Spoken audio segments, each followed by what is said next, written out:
آج الحمدللہ ہم نے 15واں پارہ سنا، سورہ بنی اسرائیل مکمل ہوئی اور سورہ کہف کا زیادہ تر حصہ سماعت کیا۔ اللہ رب العالمین قبول و منظور فرمائے، اور رب سبحانہ و تعالی ہم سب کو قیام اللیل کرنے کی اور اللہ اور رسول کی باتیں سن کر اس پر عمل کرنے کی بھی توفیق عطا فرمائے۔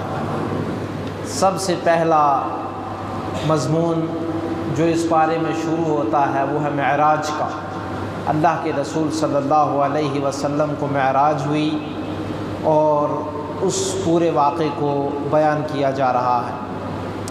سبحان الذی اسریٰ بعبدہ لیلا من المسجد الحرام، پاک ہے وہ ذات جس نے چلایا اپنے بندے کو رات میں مسجد حرام سے یعنی خانہ کعبہ سے مسجد اقصی تک، الذی بارکنا حولہ، جس کے ارد گرد ہم نے بہت برکتیں دے رکھی ہیں، لنوریہ من آیاتنا، تاکہ ہم اپنے بندے کو بہت ساری نشانیاں دکھائیں۔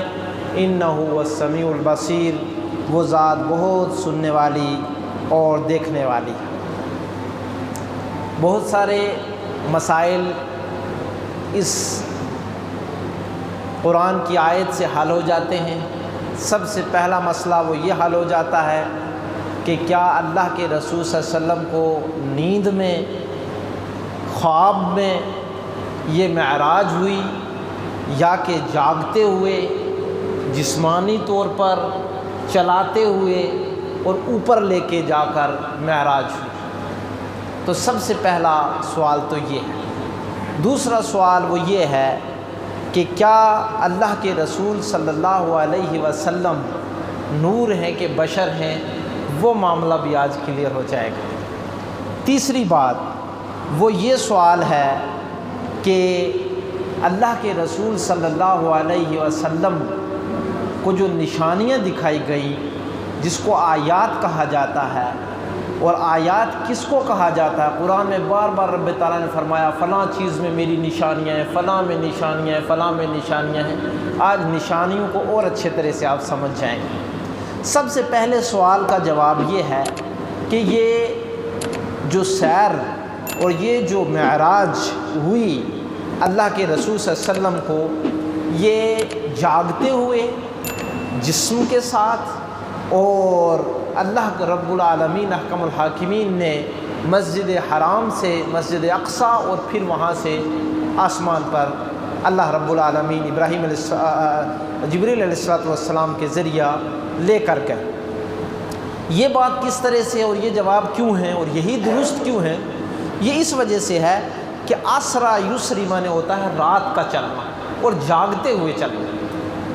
بات سمجھ میں آ گئی نہیں؟ ہاں، یہ خواب کا یہاں مسئلہ نہیں چلے گا، کیونکہ اللہ رب العالمین احکم الحاکمین نے جو آیت کے اندر بیان فرمایا ہے اس کا معنی ہی یہی ہے، اس کا معنی ہی یہی ہے کہ ایک بندے کو جاگتے ہوئے لے کے جانا، خواب میں نہیں، جاگتے ہوئے اور جسم کے ذریعے لے کر جانا، پہلی بات۔ دوسری بات بعبدہ کہا، اپنے بندے کو، اپنے نور کو نہیں، فرشتے کو نہیں، بلکہ اپنے بندے کو۔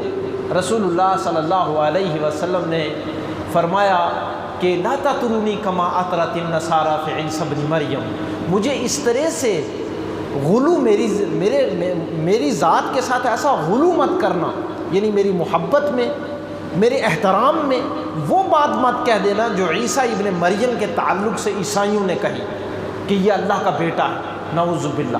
تم نے ایسی محبت نہیں کرنی ہے، بلکہ کیا کہنا ہے؟ قولوا عبد اللہ ورسولہ، یہ کہو میں اللہ کا بندہ ہوں اور اس کا رسول ہوں۔ سبحان اللہ۔ دیکھا کس طرح سے رسول اللہ صلی اللہ علیہ وسلم نے ہمیں بتایا ہے کہ ہم سب نے اللہ کے نبی کو کس طرح نبی ماننا ہے، بندہ ماننا ہے، اس طرح سے ماننا ہے کہ وہ اللہ کے رسول ہیں، اس طرح سے ماننا ہے کہ اللہ رب العالمین کی وحی ان کے پاس آتی ہے، کس طرح سے ماننا ہے؟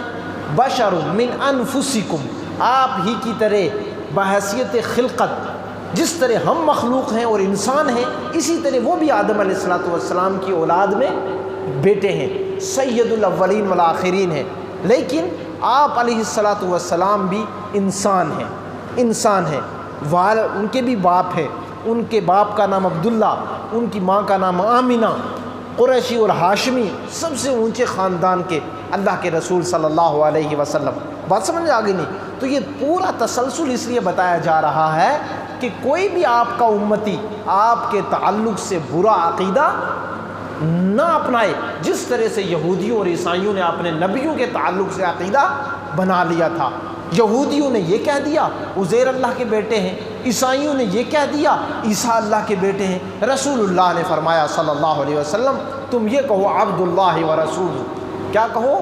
میں اللہ کا بندہ ہوں اور اس کا رسول ہوں۔ تو رسول اللہ صلی اللہ علیہ وسلم کو رات، بخاری اور مسلم کی جو روایت ہے، اور اس میں اگر کسی نے مختصر پڑھنا ہے اور محقق پڑھنا ہے تو یوسف اصلاحی صاحب، جن کا قرآن یہ تفسیر جوناگڑھی، جس کو آپ احسن البیان تفسیر جوناگڑھی نا، جس کا ترجمہ کس نے کیا؟ محمد یوسف اصلاحی، محمد یوسف اصلاحی، ان کی کتاب ہے معراج کے اوپر، محقق کتاب، چھوٹی سی کتاب، وہ جا کر آپ پڑھیں اور آپ کو معلوم ہو جائے گا۔ اس میں کیا ہے کہ نبی علیہ السلام نے فرمایا کہ میں سویا ہوا تھا، میرے پاس جبریل علیہ السلام آئے اور مجھے جو ہے سواری پیش کی، براق، کتنی تیز سواری، جہاں آنکھ تھی وہاں پر قدم پڑتا، سبحان اللہ۔ دیکھا اس طرح رسول اللہ صلی اللہ علیہ وسلم کو رات میں لے کر گئے۔ اس چیز کی تصدیق یہ سب سے بڑا ایمان ہے، کیونکہ جس شخص نے اس پورے واقعے کی تصدیق کی تھی اس کو رسول اللہ صلی اللہ علیہ وسلم نے لقب دیا تھا الصدیق۔ کون ہے وہ؟ اور ان کا لقب ہی کیوں پڑا؟ اسی واقعے کی وجہ سے، اسی واقعے کی وجہ سے رسول اللہ صلی اللہ علیہ وسلم نے یہ واقعہ آ کے بیان کیا۔ ابو بکر رضی اللہ تعالیٰ عنہ مجلس میں موجود نہیں تھے۔ کافروں نے اس موقع کو بڑا غنیمت سمجھا، جھٹ بھاگ کر گئے، کہا بہت تعریف کرتے ہو اپنے ساتھی کی، دیکھا آج کیسی کیسی باتیں کر رہا ہے، کہہ رہا ہے رات یہاں سے میں گیا کہاں پر؟ مسجد اقصیٰ، پھر رات میں آسمانوں اور 7 آسمان، عند سدرۃ المنتہا فکان قاب قوسین او ادنی فاوحی الی عبدہ ما اوحی۔ اللہ اللہ اللہ، اتنے نزدیک کا سفر رات میں، اور پھر صبح یہاں پر۔ یہ بات کہتا ہے رسول اللہ صلی اللہ علیہ وسلم کے بارے میں، اس طرح کے جا کر ان کو ورغلانا شروع کیا۔ تو ابو بکر رضی اللہ تعالیٰ نے کیا کہا تھا؟ کہا کہ اس سے بڑی چیز کی میں تصدیق کرتا ہوں، یہ تو تم رات کا پورا ماجرا بتا رہے ہو، میں وہ جو منٹو سیکنڈوں میں وحی آتی ہے نا، میں اس کی تصدیق کرتا ہوں۔ اللہ اللہ اللہ، وہ منٹو سیکنڈوں میں جو وحی آتی ہے نا، میں اس پر یقین رکھتا ہوں۔ یہ تو 12 آورز ہیں، 12 گھنٹے ہیں، اس کو تو میں مانوں گا۔ تو نبی علیہ السلام نے فرمایا الصدیق، اور امت کا رسول اللہ صلی اللہ علیہ وسلم کے بعد امت کا سب سے افضل شخص، اور نبی علیہ السلام نے فرمایا سب کے احسانات میں نے چکا دیے لیکن ابو بکر کے احسان میں چکا نہیں پایا۔ اللہ اکبر، اتنا 10 مبشرہ بالجنہ، جن کو 10 آدمیوں کو رسول اللہ صلی اللہ علیہ وسلم نے جنت کی بشارت دی، سب سے پہلے ابو بکر صدیق۔ دیکھو میرے بھائیوں، تو تصدیق اس بات کی کہ جس کی دلیل ہو اس پر آدمی ڈٹ جائے اور تصدیق کرے، کتنا بڑا مقام ہے، اس پورے واقعے سے پتہ چلتا ہے۔ اچھا دیکھیں میرے بھائیوں، پھر جب نبی علیہ السلام نے فرمایا مجھے براق پیش کی گئی، تو اس کی جو زمام تھی، اس کی جو لگام تھی اور رسی تھی، کس کے ہاتھ میں تھی؟ جبریل علیہ السلام کے ہاتھ میں۔ سبحان اللہ، دیکھا اپنے نبی کی شان دیکھو رسول اللہ صلی اللہ علیہ وسلم کی ہے۔ فرمایا مجھے وہاں لے جایا گیا اور میری سواری کو باندھ دیا گیا اور تمام انبیاء علیہ السلام کو کھڑا کیا گیا، اور مجھے جبریل علیہ السلام نے پکڑا اور مصلی پر کھڑا کیا اور کہا انت سید الاولین والآخرین و امام الانبیاء۔ اللہ، آپ پہلوں کے بھی سردار ہیں، بعد کے بھی، اور انبیاء کے امام ہیں، آپ 2 رکعت نماز پڑھائیے۔ کہا میں نے جو ہے وہاں اب یہ کیسے تھی؟ سب اللہ کے علم میں، جس طرح سے رسول اللہ صلی اللہ علیہ وسلم کو سیر ہو سکتی ہے، اس طرح وہاں انبیاء کو بھی اللہ تعالیٰ لا سکتا ہے۔ بات سمجھ آگے نہیں؟ اسی لیے میں نے کہا پورا مضمون جا کر اس کتاب کے اندر پڑھ لینا۔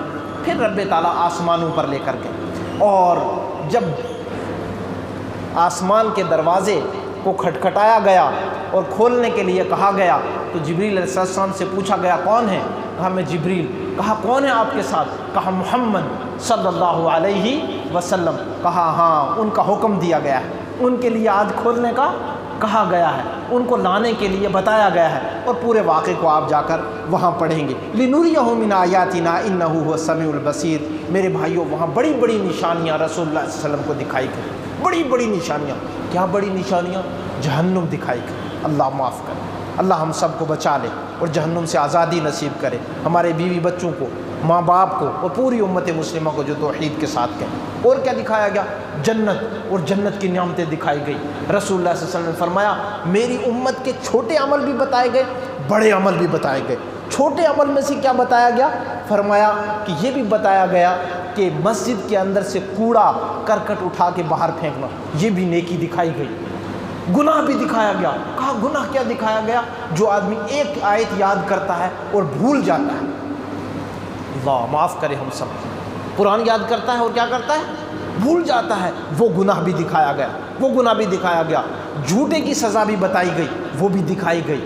جو فواحش اور منکرات اور گناہ کے کام کرتا ہے، جو حرام کھاتا ہے، جو سود کھاتا ہے، جو رشوت کھاتا ہے، جو چوری کرتا ہے، جو گالی گلوچ اور جھوٹ بولتا ہے، جو غیبت کرتا ہے، اور اس طرح سے جو شراب پیتا ہے، یہ تمام گناہ ان کی سزائیں مجھے وہاں پر دکھائیں گئی۔ اور پھر مجھے یہ بھی دکھایا گیا کہ اللہ رب العالمین احکم الحاکمین نے مجھے یہ بھی بتایا کہ جنت میں مجھ سے آگے پاؤں کی آہٹ مجھے ابو ہریرہ رضی اللہ تعالیٰ عنہ کی بھی سنائی۔ اللہ اکبر، جنت میں مجھ سے آگے جو پاؤں کی آہٹ سنوائی دی گئی، اور وہ پاؤں کی آہٹ تھی ابو ہریرہ رضی اللہ تعالیٰ عنہ کی۔ نبی علیہ السلام نے پوچھا ابو ہریرہ تم کیا عمل کرتے ہو؟ مجھے تو وہاں یہ کچھ لِنُرِيَهُ مِنْ آيَاتِنَا، بڑی بڑی نشانیاں، چھوٹی چھوٹی نشانیاں، سب چیزیں وہاں پر بتائی گئی۔ ابو ہریرہ تمہارا کیا عمل ہے؟ کہا اللہ کے رسول صلی اللہ علیہ وسلم ہمیشہ وضو سے رہتا ہوں، جب بھی وضو کرتا ہوں 2 رکعت نماز پڑھتا ہوں۔ اللہ اکبر، اللہ اللہ اللہ، ہمیشہ وضو سے رہتا ہوں اور جب بھی وضو کرتا ہوں 2 رکعت نماز پڑھتا ہوں۔ کہا مجھے یقین ہے یہی وہ عمل ہے کہ جس عمل کے عوض میں اور جس کے اجر و ثواب میں اللہ رب العالمین نے آپ کو اس طرح سے جنت میں مجھے آگے دکھایا۔ سبحان اللہ، دیکھا نشانیاں کس کو کہتے ہیں؟ میرے بھائیوں میں آپ سے گزارش کروں گا اس مضمون کو جا کر آپ اچھے طرح سے پڑھیں، اور اللہ کے رسول صلی اللہ علیہ وسلم کو اس بڑے معجزے میں 3 تحفے دیے گئے، 3 تحفے۔ سب سے پہلے نماز، اس کے بعد سورہ بقرہ کی آخری 2 آیتیں، اور اس کے بعد تیسری بڑی چیز کیا دی گئی؟ تیسری بڑی چیز کیا دی گئی کہ اللہ کے نبی صلی اللہ علیہ وسلم کو، آپ صلی اللہ علیہ وسلم کی امت میں جو شرک نہیں کرے گا، بڑے گناہوں سے بچ کے رہے گا، بغیر حساب کتاب کے جنت میں جائے گا۔ سبحان اللہ، اللہ ہمیں ان میں سے بنا دے، اللہ ہمیں ان میں سے بنا دے، اللہ ہمارے بیوی بچوں کو، امت مسلمہ کو، سب کو اللہ تعالیٰ انہی میں شمار کر دے جو بغیر حساب و کتاب کے کہاں جائیں گے؟ جنت۔ کہا مجھے یہ 3 چیزیں معراج میں دی گئی، 3 تحفے۔ آج مجھے میرے استاذ محترم اس واقعے کے اندر میری تربیت کر رہے تھے، اور وہ یہ بات کہہ رہے تھے کہ موسیٰ علیہ السلام نے نبی علیہ السلام کو، حالانکہ اللہ کے نبی صلی اللہ علیہ وسلم افضل ہیں اور اللہ تعالیٰ نے ان کو افضل بنایا ہے، اور سید الاولین والآخرین ہیں، امام الانبیاء ہیں، لیکن وہاں موسیٰ علیہ السلام نے یہ چیز جتلائی کہ اے اللہ کے نبی صلی اللہ علیہ وسلم، آپ کو جو یہ 50 نمازیں آپ کی امت پر فرض ہوئی ہیں نا، ان کو جا کر آپ کم کروا لیجئے، آپ کی امت اتنی طاقت نہیں رکھ پائے گی۔ اس میں ایک بہت تربیتی پہلو یہ ہے کہ ہم اور آپ ہر اس عمل کو کریں کہ جو عمل آسان ہو اور جس کو ہم لگاتار کر سکتے ہوں۔ یہ بہت اہم پہلو ہے، اور وہیں پر یہ اہم پہلو ہے کہ اللہ رب العالمین نے ہمارے لیے کتنی آسانی کی ہے اور کتنی ہم پر رحمت کی ہے، کتنے ہم پر احسانات کیے ہیں، اس کو بھی یاد رکھنا ہے۔ اس کے بعد ایک بڑا موضوع میرے بھائیوں وہ یہ تھا کہ انسانی اعمال کی ریکارڈنگ ہوتی ہے، جو ہم عمل کرتے ہیں نا، اس کی ریکارڈنگ، اس کی ویڈیو بنتے ہیں، اس کے کیا بنتے ہیں؟ ویڈیو بنتے ہیں۔ یہ یہاں پر بھی کیمرہ ہوگا، باہر بھی، ادھر آگے پیچھے کیمرے جو کرتے ہیں آپ، تو اس طرح سے جو ہم کرتے ہیں تو ہماری بھی ویڈیو بن رہی ہے. پتہ کون بنا رہا ہے؟ کون بتائے گا؟ کرامن کاتبین کہتے ہیں ویڈیو بناتے ہیں. اور کون بناتا ہے وہ ویڈیو؟ بتائیے. ہمارا جسم پہلے ویڈیو بناتا ہے. سب سے پہلے ویڈیو کون بناتا ہے؟ الیوم نختم علی افواہہم. اس دن زبان پہ مہر لگ جائے گی. ہاتھ بولیں گے، ہائے ہاتھ بولیں گے، پاؤں بولیں گے، پورا جسم بولے گا. ویڈیو بنی بتا دے گا. استغفر اللہ تعالیٰ ہماری حفاظت فرمائے. دیکھو مزید کیا ہوتا ہے، وَكُلَّ إِنسَانٍ أَلْزَمْنَاهُ طَائِرَهُ فِي عُنُقِهِ وَنُخْرِجُ لَهُ يَوْمَ الْقِيَامَةِ كِتَابًا يَلْقَاهُ مَنشُورًا. ہر ایک کے نامہ اعمال اس کے گلے میں باندھے ہوئے ہوں گے اور ساری پکچر دکھا دی جائے گی. أَتُنْكِرُ مِنْ هَذَا شَيْئًا. اللہ تعالیٰ اس کو پوچھیں گے اس میں سے کچھ انکار کرتا ہے؟ کذبا. کس طرح سے ہے وہ روایت؟ اظلمک کاتبون اظلم علیک کاتبون. کیا تیرے اوپر میرے لکھنے والوں نے کچھ ظلم کیا ہے؟ کچھ ظلم کیا ہے؟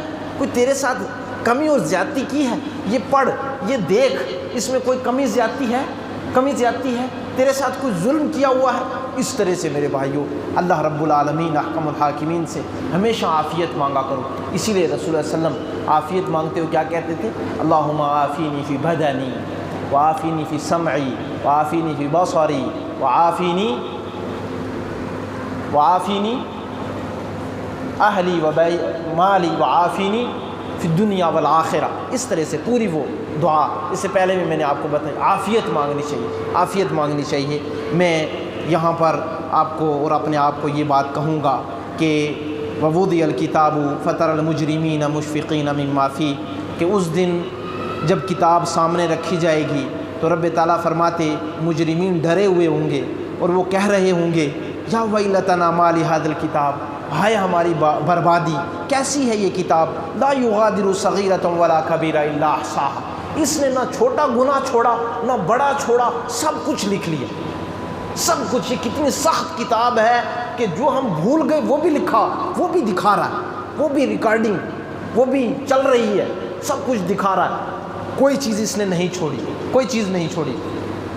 مجھے وہ روایت یاد آئی جس میں اللہ کے نبی صلی اللہ علیہ وسلم نے فرمایا بندے کے ساتھ اللہ رب العالمین ایک چادر میں معاملہ کریں گے. چادر میں مومن کے ساتھ کس میں معاملہ کریں گے؟ چادر میں، حساب و کتاب.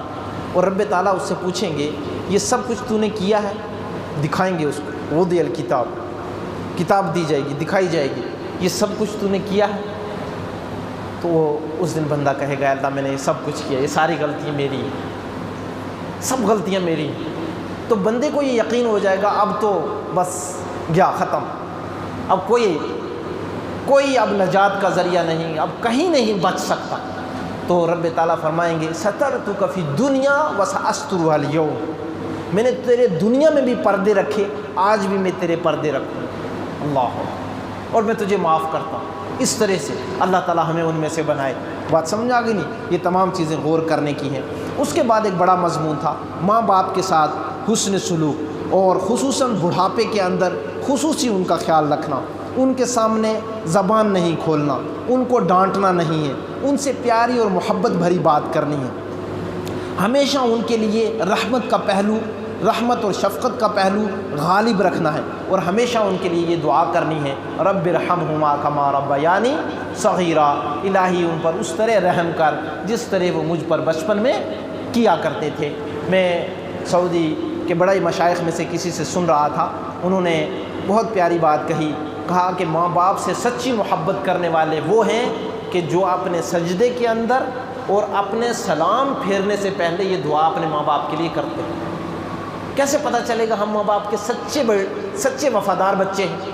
کوئی بیٹی سچی بیٹی ہے، محبت کرنے والی، سچی محبت کرنے والی بیٹی، سچی محبت کرنے والا بیٹا.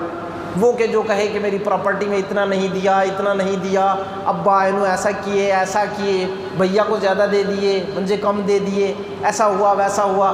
کہ یہ رب ارحمہما کما ربیانی صغیرا. کہا سب سے سچی محبت کرنے والا وہ بیٹا اور بیٹی ہے جو سجدے میں اور سلام پھیرنے سے پہلے اپنے ماں باپ کو اس دعا کے ساتھ نہیں بھولتے اور ہمیشہ اس دعا میں شریک رکھتے ہیں۔ سچی محبت کی دلیل، بہت مجھے یہ پیاری بات لگی اور میں نے آپ کے سامنے بیان کر دی۔ میرے بھائیوں، اس کے بعد سب سے اہم چیز وہ یہ بھی آئی کہ اسماء حسنہ کو ہمیشہ یاد کریں، اللہ کے پیارے ناموں کو، اور اس کے ساتھ اللہ تعالیٰ کو پکاریں، اور ہمیشہ اللہ کے اسماء حسنہ کا وظیفہ کرنا یہ بہت بڑی سعادت کی بات ہے اور جنت والا عمل ہے۔ اس کے بعد سورہ کہف شروع ہوئی، اور سورہ کہف میں 3 باتیں بڑی اہم ہیں۔ اس کے سبب نزول میں یہ بات کہی جاتی ہے کہ 3 باتیں اللہ کے رسول صلی اللہ علیہ وسلم کو پوچھی گئی تو یہ صورت نازل ہوئی، 3 باتیں، اور وہ باتیں کس کی طرف سے تھیں؟ یہودیوں کی طرف سے۔ یہودیوں نے 3 باتیں پوچھی۔ کیا 3 باتیں پوچھی اللہ کے رسول صلی اللہ علیہ وسلم سے؟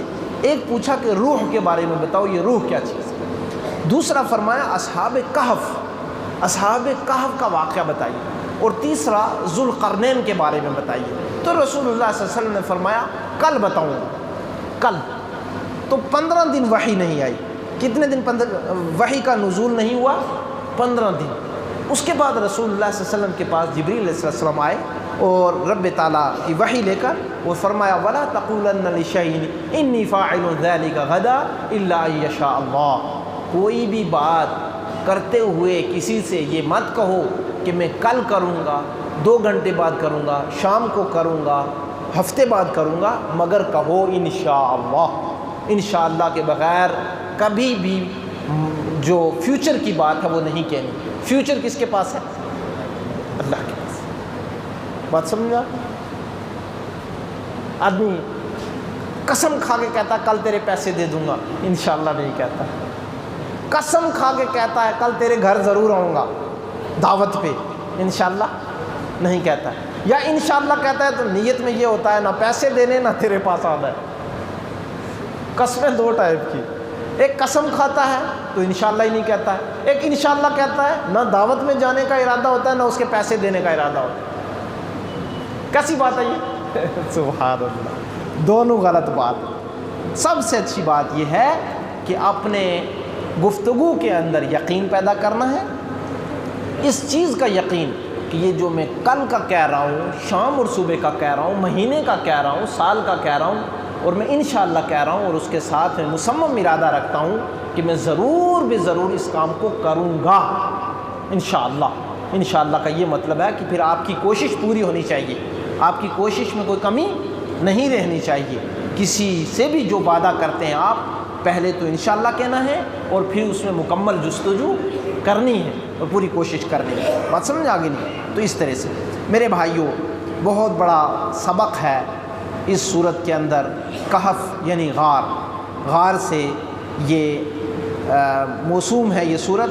اس میں بہت بڑا واقعہ ان لوگوں کے لیے ہے جن کو اللہ تعالیٰ اسلام کی دولت سے نوازتے ہیں، اور اسلام کی دولت کے بعد پھر ان کو اگر آزمائشیں آتی ہیں اور آزمائشوں میں وہ اپنا سب کچھ چھوڑ کر ایمان بچا کر غار کا رخ کر لیں، جنگلوں کا رخ کر لیں۔ نبی علیہ السلام نے فرمایا قیامت سے پہلے ایسا دور بھی آئے گا کہ ایک ایمان بچانے کے لیے ایک شخص صرف درخت سے جو ہے نا اپنے آپ کو باندھ لے گا اور اپنے آپ کو وہاں پر متعین کر لے گا کہ ایک درخت کے سائے میں زندگی گزار کے میں چلا جاؤں، اور اپنا ایمان بچانے کے لیے وہ اس عمل کو کرے گا۔ اتنا سخت دور آ جائے گا۔ اللہ تعالی ہم سب کی حفاظت فرمائے۔ تو میرے بھائیوں، یہ غار والے 309 سال، کتنے سال؟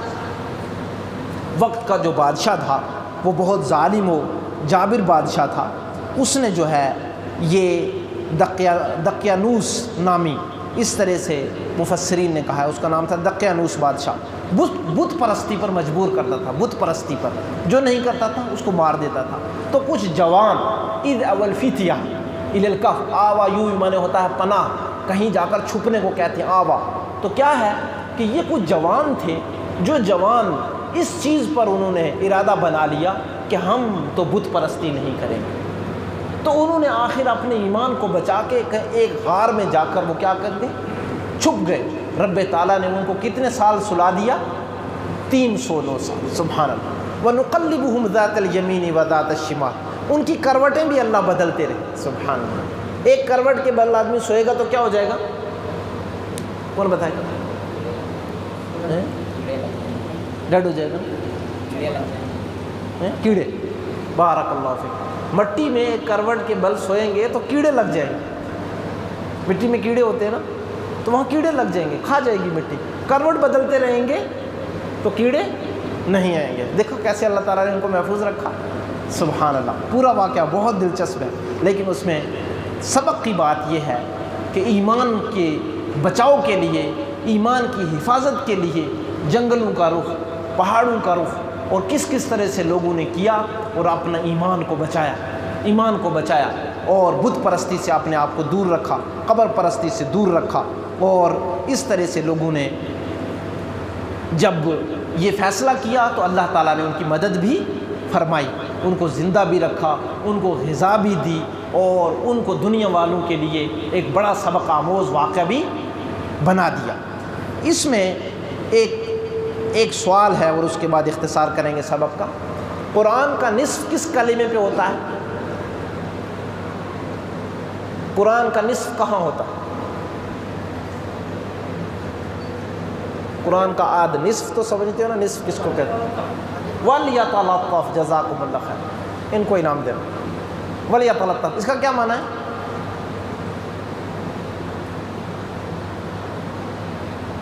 وَلْيَتَلَطَّفْ، جب وہ سب اٹھے اور جاگے تو انہوں نے ایک کو پیسے دے کر بھیجے اور بھیج کے کہا کہ جاؤ جا کر کیا کرنا، چھپ چھپا کر خاموشی سے کھانے پینے کی چیز لے کر آنا، بھوک لگ رہی ہے۔ وَلْيَتَلَطَّفْ، راز رکھنا، نرمی اختیار کرنا، کسی سے جھگڑا نہیں کرنا۔ پورا قرآن وَلْيَتَلَطَّفْ، نرمی۔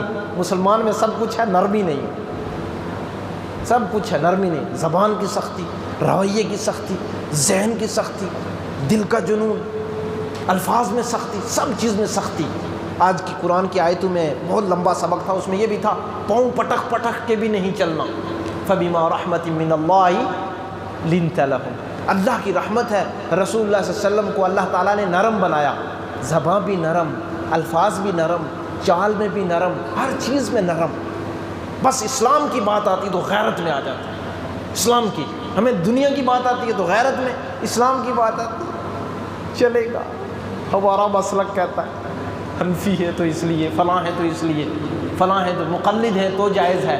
بات سمجھ آگے نہیں، ہاں حدیث کیا کہہ رہی ہے، قرآن کیا کہہ رہا ہے، کوئی فکر نہیں ہے، بس مقلد ہیں تو ہمیں تھوڑا سا ایک یہ بتا دیا گیا ہے، اس میں جائز ہے تو چل رہا ہے، سب کچھ چل رہا ہے۔ تو رسول اللہ صلی اللہ علیہ وسلم کو غصہ آتا تھا، کس میں؟ اللہ کی حدود میں، اللہ کی حدود میں غصہ آتا تھا۔ دنیا کے معاملے میں وَلْيَتَلَطَّفْ فَبِمَا رَحْمَةٍ مِّنَ اللَّهِ لِنْتَ لَهُمْ، رسول اللہ صلی اللہ علیہ وسلم کو اللہ تعالیٰ نے فرمایا اللہ نے آپ کو نرم بنایا تو اسی وجہ سے یہ لوگ آپ پر جان قربان کر رہے ہیں، آپ نرم بنیے، پھر دیکھیے آپ کی دوستی کتنی مضبوط ہوتی ہے، آپ کے چاہنے والے کتنے زیادہ ہو جاتے ہیں۔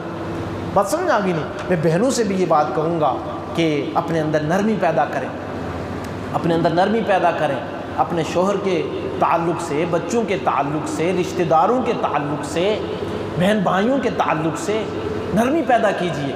بات سمجھ آ گئی نہیں؟ ورنہ ہمارے معاملات کے اندر مقابلہ رہتا ہے، تو دے گا تو میں دوں گا، تو معاف کرے گا تو میں کروں گا، تو آئے گا تو میں آؤں گا۔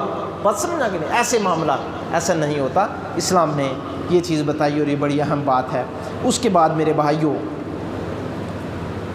یہ ہے کہ دو مثالیں اللہ رب العالمین نے بیان فرمائی ہیں، ایک تو باغ والوں کی مثال بیان کی اور دوسری مثال بیان کی ہے دنیاوی زندگی کی، کہ دنیاوی زندگی کی مثال ایسے ہے جیسے آسمان سے بارش برستی ہے اور یہ کھیت ہرا بھرا ہو جاتا ہے، پھر جب وہ بارش ختم ہوتی ہے تو بالکل سوکھ جاتا ہے اور یہ ختم ہو جاتا ہے۔ تو زندگی بھی اسی طرح سے ہے کہ رب تعالیٰ نے جو دی ہے زندگی، اس سے خوب فائدہ اٹھائیں۔